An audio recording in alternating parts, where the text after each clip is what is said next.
Aula de hoje, continuando o princípio da legalidade, é sobre lei penal no tempo. Então, na aula passada, a gente viu lá funções do princípio da legalidade, classificações como, por exemplo, a classificação da norma penal incriminadora, não incriminadora. Vimos norma penal em branco.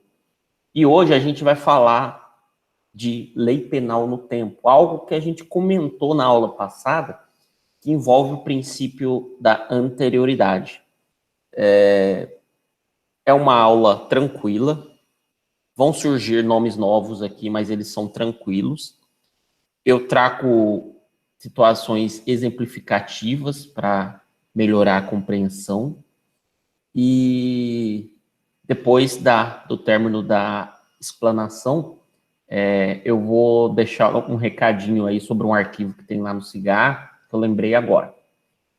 Então, para a gente compreender essa ideia de lei penal no tempo, a gente, em um primeiro momento, tem que entender o que é tempo do crime. O artigo 4º do Código Penal procura nos ensinar quando um crime é considerado praticado. Então, nos termos do artigo 4º do Código Penal, é considerado praticado o crime no momento da ação ou da omissão, ainda que seja outro o momento do resultado. Gente, a partir da semana que vem, vai estudar crime. Aqui eu estou estudando o tempo do crime. Mas para quem estranha um crime ser praticado omissivamente, é só pensar numa omissão de socorro, tá bom? Então, é no momento do agir ou do deixar de agir, ainda que seja outro momento do resultado. Quando o legislador optou por esta noção de teoria de tempo do crime, a gente adotou a teoria da atividade, porque o que importa, então, é o momento do agir ou não agir. Por isso é a teoria da atividade.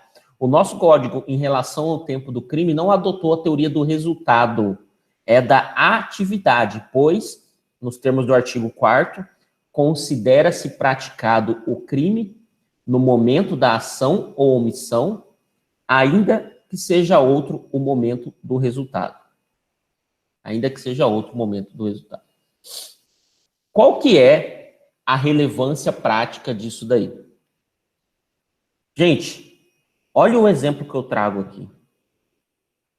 Se uma conduta é praticada, o disparo de uma arma de fogo, em 20 de janeiro, e o resultado morte aconteceu no dia 30 de janeiro, ou seja, a pessoa ficou internada, quando que aconteceu o crime? Olha a relevância prática dessa situação. Imagina que a pessoa, no dia 20 de janeiro, que disparou a arma de fogo, tinha 17 anos. E nesse intervalo entre o dia 20 e o dia 30, que foi o dia que a vítima morreu, esta pessoa que tinha 17 fez aniversário, por exemplo, no dia 25, e passou a ter a maioridade civil de 18 anos, passou a ser imputável penalmente. O que aplicar contra a pessoa? O Código Penal ou o Estatuto da Criança e do Adolescente? E a resposta está aqui. Aplica-se o ECA, porque ao tempo da ação, ele era menor de idade. E ao tempo da sua ação, ou seja, da sua conduta, já é considerado praticado o crime. Eis, portanto, o tempo do crime. Esse exemplo é cabeceira, hein? É top para vocês compreenderem essa ideia do tempo do crime. Então, o momento do crime é o marco inicial que a gente utiliza para saber qual lei que vai cuidar, vai reger determinado caso concreto. Então, para a gente estudar, e o grande ápice do estudo da lei penal do tempo é estudar a sucessão das leis no tempo. Para a gente estudar a sucessão das leis no tempo, era importante a gente, então, saber quando que acontece o crime, qual é o tempo do crime. Então, vamos lá. Sucessão de leis penais no tempo. Então, a gente já mencionou um pouco sobre essa ideia de uma lei nova surgir, aquela questão da retroatividade, mas vamos aprofundar sobre isso agora. Entre a data do fato praticado e o término do cumprimento da pena, podem surgir várias leis penais, ocorrendo a chamada sucessão de leis penais no tempo. Isso de fato pode acontecer, gente. Imagina assim: a pessoa praticou o crime no dia 10 de outubro de 2019. Até o inquérito correr, até essa ação penal tramitar, a gente já avança para 2020, às vezes avança para 2021. Até esse cara, por exemplo, foi condenado e cumprir uma pena de, sei lá, 5 anos, se brincar, a gente chega próximo de 2030. Em todo esse intervalo de tempo, a lei que cuidava, que tratava daquele crime, pode sofrer alterações. Então, essa que é a ideia de sucessão de leis penais no tempo.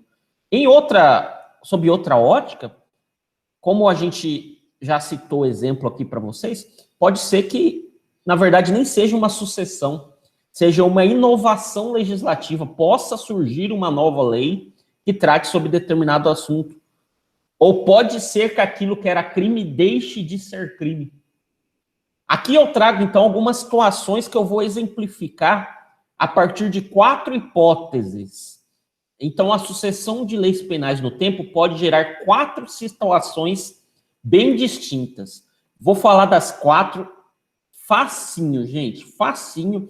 A aula de hoje é tranquila para uma sexta-feira vocês assistirem e depois disso é só correr para o abraço.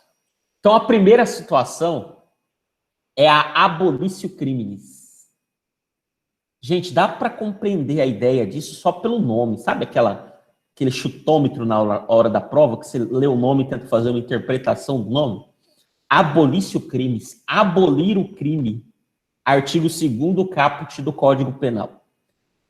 Ninguém pode ser punido por fato que lei posterior deixa de considerar crime, cessando em virtude dela a execução e os efeitos penais da sentença condenatória. Eu vou explicar.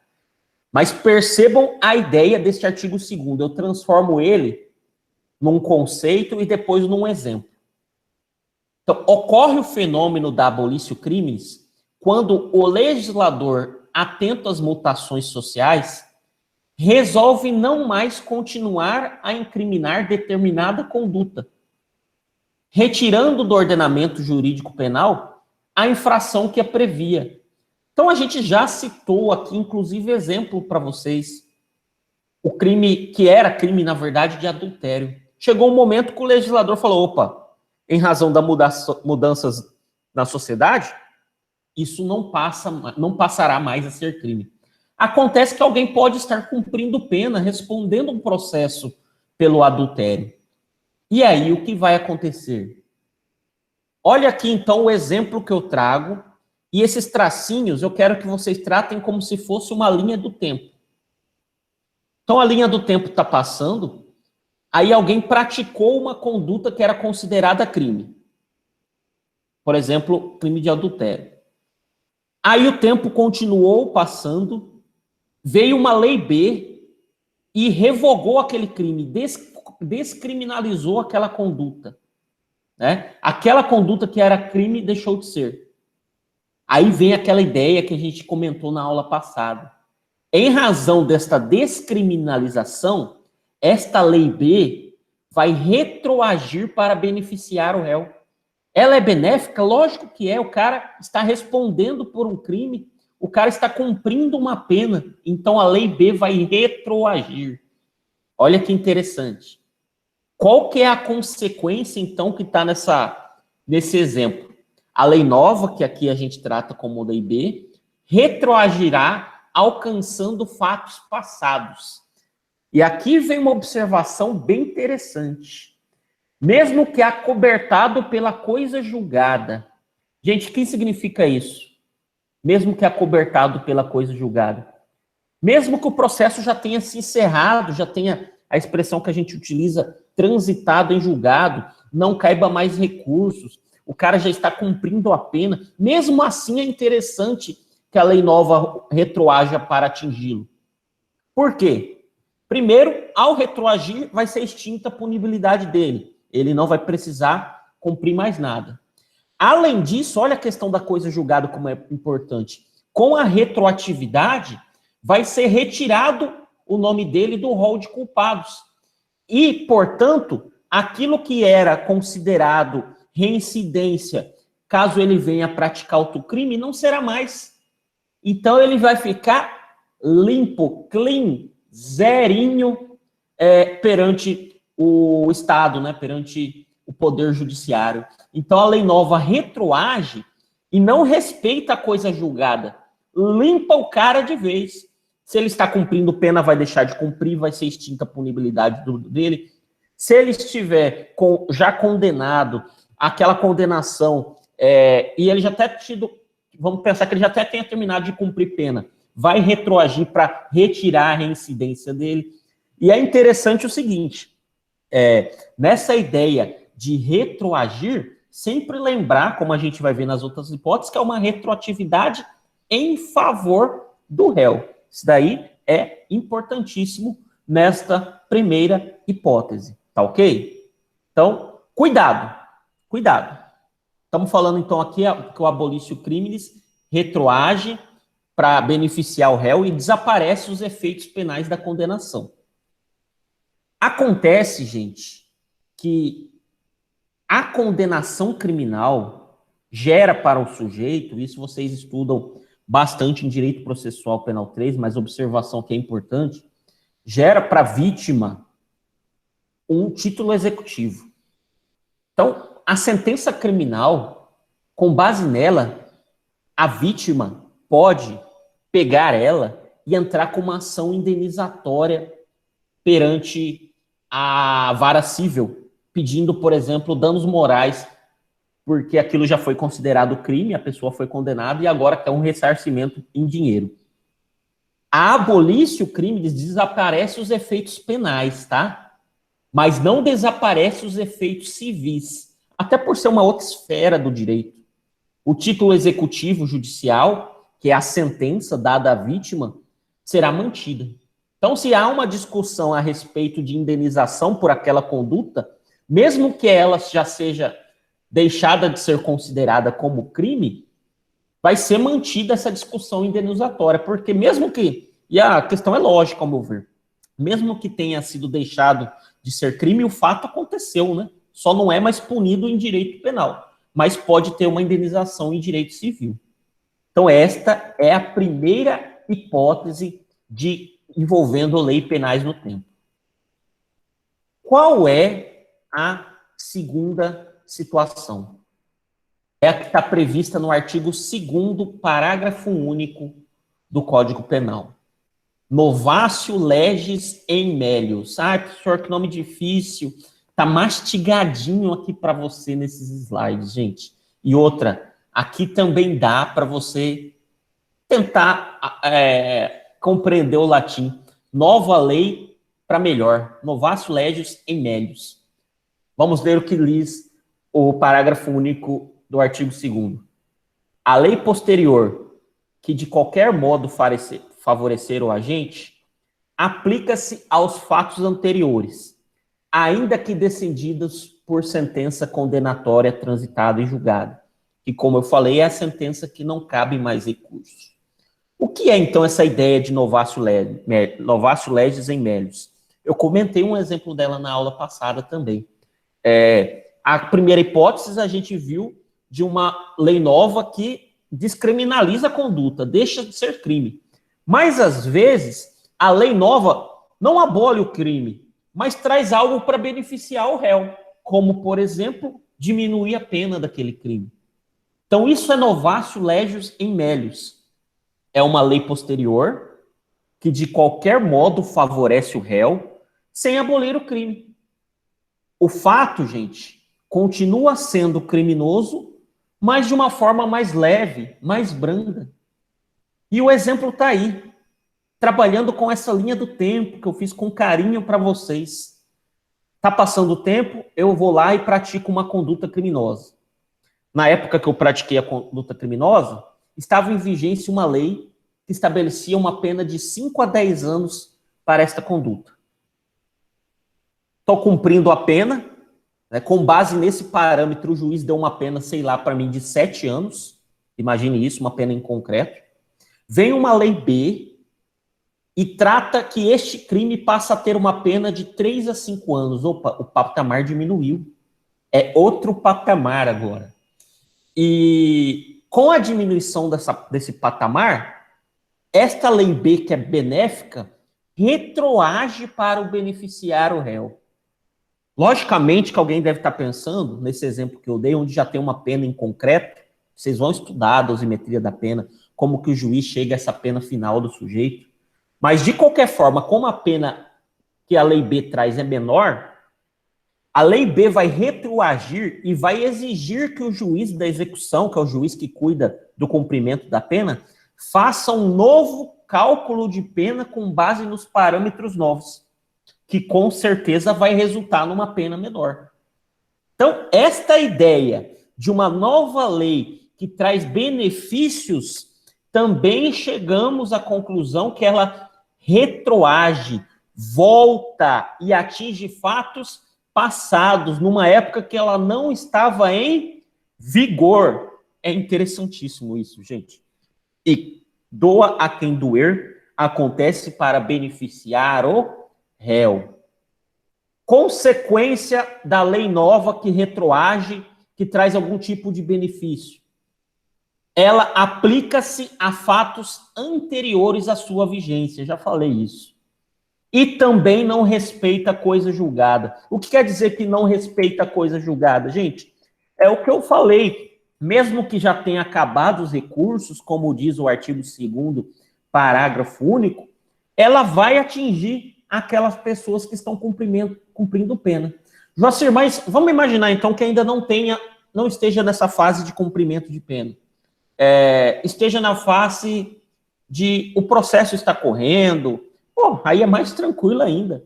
O juiz vai ter que decidir já com base na nova lei, no que tange, logicamente, a punição, aí que o exemplo que eu estou dizendo, a uma pena mais branda. Então, Joacir, só um minuto. A gente já viu duas hipóteses. A abolício criminis e a novatio legis in melius. Pode falar. eu tenho uma dúvida aqui. Nesse caso, sempre tem que haver a intervenção de um advogado para solicitar a revisão da pena? Ou isso acontece de modo automático? Ou depende da situação?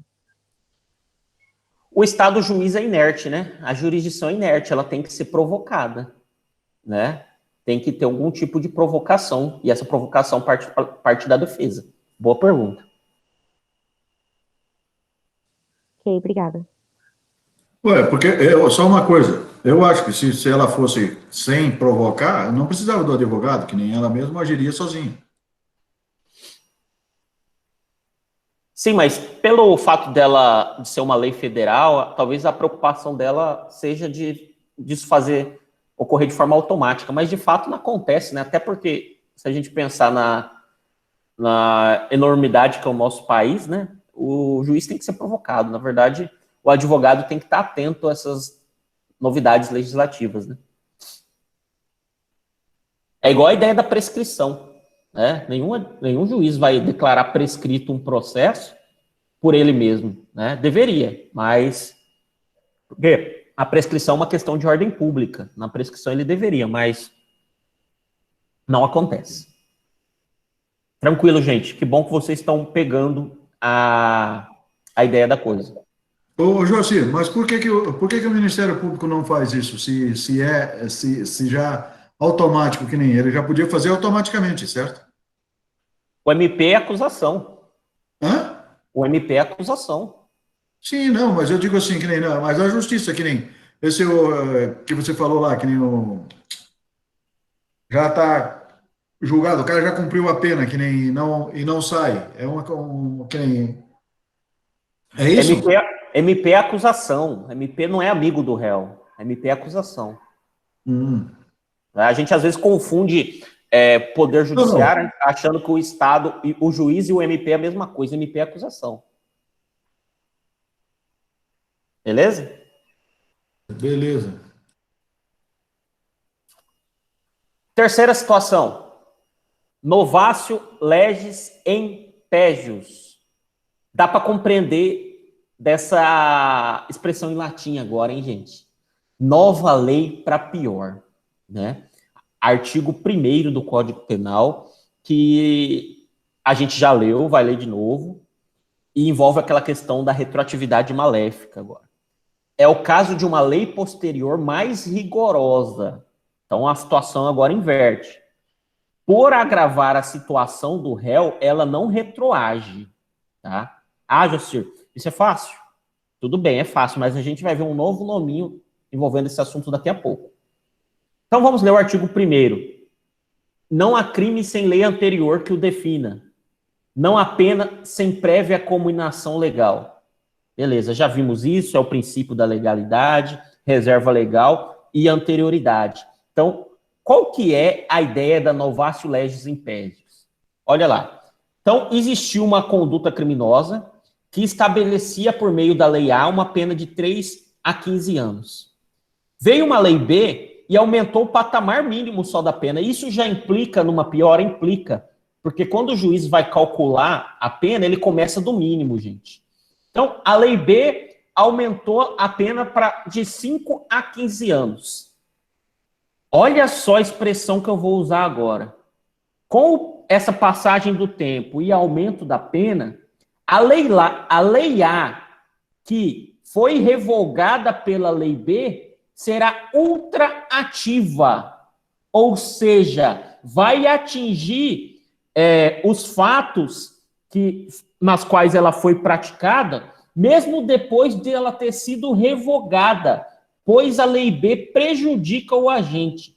Em outras palavras, a lei B não retroage e a lei A continua em vigor, mesmo depois de ter sido revogada pela lei B. Eu trago aqui a consequência e essa observação do que vem a ser ultratividade. Então, será aplicada a consequência que será aplicada a lei penal revogada, que era vigente na data do fato. Qual que é essa lei penal, gente? É a lei A, em detrimento da lei nova que prejudica o agente. Isso daqui eu acho muito interessante, porque o direito penal, para proibir a retroatividade que prejudica o réu, dá poderes para uma lei que já foi revogada. A lei A já foi revogada e continua agindo naquele caso concreto, porque ela é mais benéfica do que a lei nova. Então, essa é a ideia da ultraatividade. Recebe o nome de ultraatividade a capacidade da lei penal de se movimentar no tempo, regulando fatos ocorridos durante sua vigência, mesmo depois de ter sido revogada. Recebe o nome de ultratividade a capacidade da lei penal se movimentar no tempo, regulando fatos ocorridos durante sua vigência, mesmo depois de ter sido revogada. Então, enquanto a retroatividade, a lei volta, a ultratividade é pensando para frente. Quem é ultrativo aqui, gente? Muito cuidado com isso. É a lei B? Não. É a lei A, que foi revogada, mas por ser mais benéfica ao réu, vai continuar cuidando daquele caso concreto. Isso é interessantíssimo, e eu aqui nesse parágrafo faço um resumo desse cenário e trago um novo nome. Então vamos lá. Esta capacidade que tem a lei penal de se movimentar no tempo, seja para regular fatos ocorridos durante sua vigência, mesmo depois de já revogada, que é a ultratividade, como de retroagir no tempo, a fim de regular situações ocorridas anteriormente à sua vigência, retroatividade, recebe o nome de extraatividade da lei penal. Portanto, extraatividade é gênero, do qual se extrai duas espécies, a ultraatividade e a retroatividade. Então, gente, muito cuidado com isso daqui. São nomes novos, mas de fácil compreensão se vocês prestarem bastante atenção. Então, a doutrina traz um gênero. O que é extraatividade? É a possibilidade da lei penal movimentar no tempo. Ponto. Da extraatividade, a gente extrai dois conceitos. Retroatividade, vamos começar por ela, que a gente estudou primeiro, e ultraatividade. Quando que acontece a retroatividade? Quando a lei B, que revoga a lei A, é melhor. Aí ela volta para atingir os fatos anteriores. Tranquilo. E quando acontece a ultraatividade? Quando a lei B, que revoga a lei A, é pior. Aí essa lei A, mesmo revogada, vai continuar agindo. Ultraatividade. Então é fácil demais isso daqui. Ultraatividade é pensar para frente, retroatividade é pensar para trás. Então a gente já viu 3 situações a respeito de sucessão das leis penais no tempo. Falta a quarta, encerro depois desta quarta, vou dar alguns recados e depois abro espaço para quem tiver algum tipo de questionamento. Quarta situação, novatio legis incriminadora. Essa para mim é a mais fácil. É o caso de lei que incrimina uma conduta anteriormente considerada uma irrelevante penal. Ou seja, eu pratico uma conduta hoje, não era crime, aí vem uma lei daqui 2 dias e passa a tratar aquela conduta como crime. Vai retroagir? Lógico que não.